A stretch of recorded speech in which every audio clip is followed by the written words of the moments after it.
चलो मेरे देश के वीर जवानों, एक नई वीडियो स्टार्ट करता हूँ। तो ये वीडियो जो स्टार्ट मैं कर रहा हूँ ट्रिग्नोमेट्री प्लेलिस्ट में मिलेगी आपको। तो ये यहाँ पे है cos x and tan x। ये जो ट्रिग्नोमेट्री वाली प्लेलिस्ट है इसमें जो है मैं सारी बेसिक ट्रिग्नोमेट्री डाल रहा हूँ जो आपको 10th में भी काम आएगी, 11th में भी काम आएगी, 12th में भी काम आएगी, BCom में भी काम आएगी और जब कभी भी आपको ट्रिग्नोमेट्री सीखनी होगी तब भी काम आएगी। ट्रिग्नोमेट्री जो यहाँ पे मैं आपको सिखा रहा हूँ, जो साइन थीटा है वो तो सभी टीचर वही सिखाएंगे परपेंडिकुलर टू हाइपोटेन्यूज, लेकिन जिस बात पे मैंने आपको जोर दिया है वो आपको सिखाने जा रहा हूँ मैं रेशियो, कि जो चीज़ बार बार मैं समझा रहा हूँ जो आप दूसरी टीचिंग से जो है मेरी टीचिंग को कंपेयर करोगे तो अलग नज़र आएगी। मैं आपको ये सिखा रहा हूँ कि जो थीटा है ये सेम रहेगा चाहे आप धरती से चांद तक चले जाओ, लेकिन ये जो साइडें हैं अगर आप एक साइड बढ़ाओगे बेस को तो बेस भी बढ़ेगा, हाइपोटेन्यूज भी बढ़ेगा और परपेंडिकुलर भी बढ़ेगा। तो ये बढ़ते तो है मगर थीटा के रिस्पेक्ट में इनकी जो रेशियो है वो क्या रहती है, सेम रहती है। तो परपेंडिकुलर टू हाइपोटेन्यूज सीखने की जरूरत नहीं है, वो तो आपको आता ही आता है, वो तो हमने रट रखा है पंडित बद्री प्रसाद, उसमें कोई प्रॉब्लम नहीं आती है। आपको जो सीखना है वो ये सीखना है कि इनकी साइडें बढ़ने के साथ साथ जो है रेशियो इनकी सेम रह रही है, थीटा हमारा सेम रहेगा, जिसकी वजह से हम धरती से चांद की दूरी या धरती से मार्स तक का डिस्टेंस जो है निकालने में कामयाब हुए हैं। तो ये ट्रिग्नोमेट्री जो है डिस्टेंस निकालने का काम आती है। आप जो सीखिए वो इसकी एक्सटेंशन को सीखिए। तो अब जो लास्ट वीडियो मैंने सिर्फ साइन एक्स बताया था, बहुत सारे बता दिया था, 10-15 मिनट की वीडियो थी, आप लोगों ने देखा नहीं, इग्नोर कर दिया, कोई बात नहीं, तो आदत होती है हमारी। अब यहाँ पे थीटा है, थीटा की जगह एक्स भी हो सकता है, ठीक है। तो अब यहाँ पे बात हो रही है कोस एक्स की। तो जो आपके पास, क्योंकि इसमें टोटल 6 रेशियो बनती हैं, तो जो कोस एक्स है वो आपको समझाया जाता है बेस अपॉन में हाइपोटेन्यूज, ठीक है। और जो हमारे पास इसके बाद आता है tan x, ये आपको सिखाया जाता है परपेंडिकुलर टू हाइपोटेन्यूज, ठीक।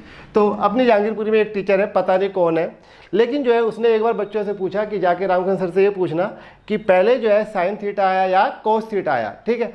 तो किसी ने आपको ऐसे कह दिया तो आपको मेरे पास आगे पूछने की जरूरत नहीं है। कुछ क्वेश्चन स्टूपिड होते हैं, ठीक है, कि पहले मुर्गी आई या पहले अंडे आया, तो वो जो है बेकार की बात होती है, वैसे पहले मुर्गी ही आई थी। लेकिन जो है ये ऐसे स्टूपिड क्वेश्चन नहीं सोचने हैं, आपको ये सब नहीं सीखना, आपको ट्रिग्नोमेट्री सीखनी है, ठीक है। साइन पहले आया, कोस पहले आया, ये मैटर नहीं करता है।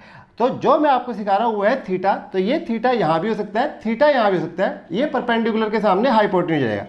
थीटा को आप जो है एक्स से भी डिनोट कर सकते हो, ठीक है। तो जैसे मैंने कहा कि साइड बढ़ने के साथ साथ जितनी आप ये साइड बढ़ाते चले जाओगे, बेस बढ़ाया हमने, तो ये जब बेस बढ़ा तो क्या होगा, ये भी बढ़ेगा परपेंडिकुलर हाई, जिसकी वजह से रेशियो उधर नहीं जा रहा वरना रामकरण मिट जाएगा। तो ये सेम रहती है। तो cos x base to hypotenuse perpendicular to hypotenuse, ये आपको याद करके चलना है। लेकिन जैसा आप बार बार कहते हो जी मैं सिखाया जाता है, तो आप सीख कहाँ रहे हो, आप इस चीज़ को समझ ही नहीं रहे हो। तो इस तरीके से जो है 3 रेशियो तो ये हो गई, sine x equal to perpendicular to hypotenuse, cos x equal to base upon में हाइपोटेन्यूज, और tan x equal to perpendicular to base. तो जब मैं 10th में था तो इसको याद करने का टीचर ने तरीका बताया, पंडित बद्री प्रसाद हर हर बोले, बड़े खुश हो गए कि ऐसे लगा हमें साइड ट्रिग्नोमेट्री आ गई। लेकिन टीचर ने मुझे ये नहीं बताया था कि साइडें बढ़ाओगे तो रेशियो सेम रहेगी, ये मैंने खुद अपने आप से सीखा। उसने मुझे ये नहीं बताया कि थीटा जो है सेम रहता है तो भी रेशियो जो है सेम रहे। तो थीटा आप जितना मर्जी कर लो, इसको लाइन को बढ़ा लो, थीटा आपका क्या रहेगा, सेम रहेगा। तो ये चीज़ एक फिक्स होने से बहुत फ़ायदा हुआ। इसी की वजह से हमने जो है एवरेस्ट की हाइट नाप ली, चांद की हाइट नाप ली, दुनियादारी की सारी हाइटें नाप ली। तो आप जब चलोगे, इस एवरेस्ट है तो आप इससे दूर आओगे ना, दूर आओगे तो ये डिस्टेंस तो आपको पता लग गया, यहाँ आके आपको थीटा भी मिल जाएगा, तो आपको ये डिस्टेंस मिल गया, रह गया ये। तो इन दोनों के बीच में रेशियो कौन सी होगी, tan x, तो उससे आपको जो है इसकी हाइट आराम से मिल जाएगी। तो अब चीज़ें ये सीखनी होती है, ये नहीं सीखना कि पंडित बद्री प्रसाद हर बोल, ये मैटर नहीं करता, ठीक है, ये तो बच्चे खुद ही जुगाड़ कर लेते। तो आप फोकस कीजिए कि आपको सीखना क्या है। तो trigonometry it is a ratio of sides of A right angle triangle.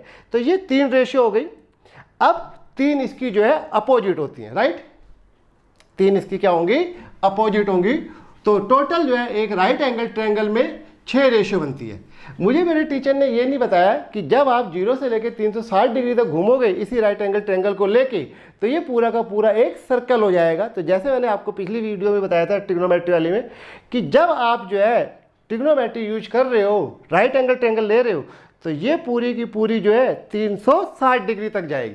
तो सर्कल जो है ट्रिग्नोमेट्री है, ठीक है, यानी सर्कल के अंदर भी ट्रिग्नोमेट्री है, जबकि आपको ये नहीं पता है। तो जो मैं बता रहा हूँ सीरियस होकर सीखो, अगर आपको सचमुच मैथ सीखने का शौक है तो, राइट। तो ये आ गया, तो ट्रिग्नोमेट्री है, डर निकालने की कोशिश कर रहा हूँ। 3 रेशियो इसकी अपोजिट बनेगी, एक इसकी उल्टी। तो जब इसकी उल्टी बनेगी तो वो बनेगी हाइपोटेन्यूज अपॉन में परपेंडिकुलर। इनमें कोई के होता है, कांस्टेंट होता है, उसको आप इग्नोर कर सकते हो क्योंकि वो तीनों में आता है। तो साइन का उल्टा ये हमारे पास होता है कोसेक एक्स। क्या होता है? Cosec x. ये रेसिप्रोकल होता है किसका? साइन एक्स का। तो इस तरीके से कोसिकेंट एक्स एक ही साथ लिखवा दिया, 1 अपॉन साइन एक्स। फिर आप बेस का अपोजिट लेंगे, इसका कोस का अपोजिट। कोस का अपोजिट लेंगे तो हाइपोटेन्यूज अपॉन में base, it is equal to sec x. पूरा नाम होता है इसका सीकेंट एक्स, तो मैं तो पूरा ही पढ़ता हूं। तो ये चीज होती है 1 अपॉन में कोस एक्स। तो जैसे मैंने कहा, आप जो आपको स्कूल टीचर ने सिखाया वो ठीक है, अपनी जगह ठीक है, लेकिन मैं आपको बहुत ज़्यादा डिटेलिंग समझा रहा हूँ, ठीक है। इतने साल की टीचिंग जो कुछ सीखा है सारा सिखा रहा हूँ। तो आप कभी भी जो है अगर ये प्ले लिस्ट खोलते हो तो सारा ध्यान से देखो, ठीक है। टीचर से रियल में आपको मैं इंटेलिजेंट बना दूंगा। 10x, इसका अपोजिट बेस अपॉन में परपेंडिकुलर, ठीक है। बेस अपॉन में परपेंडिकुलर, ये क्या हो गया? कोट एक्स हो गया। कोट एक्स 1 अपॉन में क्या होता है? 10x भी होता है। यहां पे हम एक चीज और भी सीख लेते हैं कि जो आपका 10x है वो हमारे पास साइन एक्स अपॉन में क्या होता है? Cos x. Look at here, sine x perpendicular to hypotenuse and cos x base upon में हाइपोटेन्यूज। ये कट गया तो क्या आ गया? P अपॉन में H आ गया। एंड सॉरी, नॉट H, ऐसा इसलिए हो गया क्योंकि मैं नीचे तक पहुंच गया ये। तो P अपॉन में B आ गया, और P अपॉन में B क्या होता है आपका? 10x भी होता है।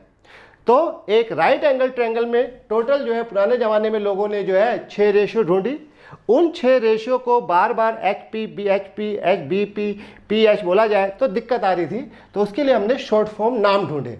हर चीज़ जो दुनिया में आती है उसके लिए हमें नाम ढूंढना होता है। किसी का बच्चा भी पैदा होता है तो उसके लिए भी वो नाम ढूंढता है, और नाम भी वो अलग ढूंढता है कि यार जो है मुझे एक अलग नाम चाहिए अपने बच्चे का।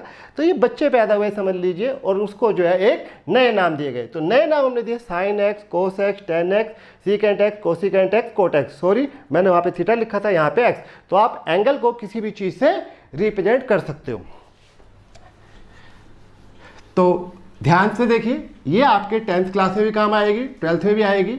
और जो चीज़ मैं आपको सिखाना चाहता हूँ, मैथ जो है या कोई भी सब्जेक्ट रटना नहीं होता है, लेकिन उसके अंदर एक लैंग्वेज होती है। आपको पहले लैंग्वेज सीखनी होती है, और उस लैंग्वेज के ऊपर ही जो है आपका सब्जेक्ट डिपेंड करता है। तो अगर आप मैथ्स की लैंग्वेज नहीं सीखोगे, और लैंग्वेज सीखने के लिए वो रटना पड़ता है, भाई वर्ड तो आपको रटने ही पड़ेंगे, ठीक है।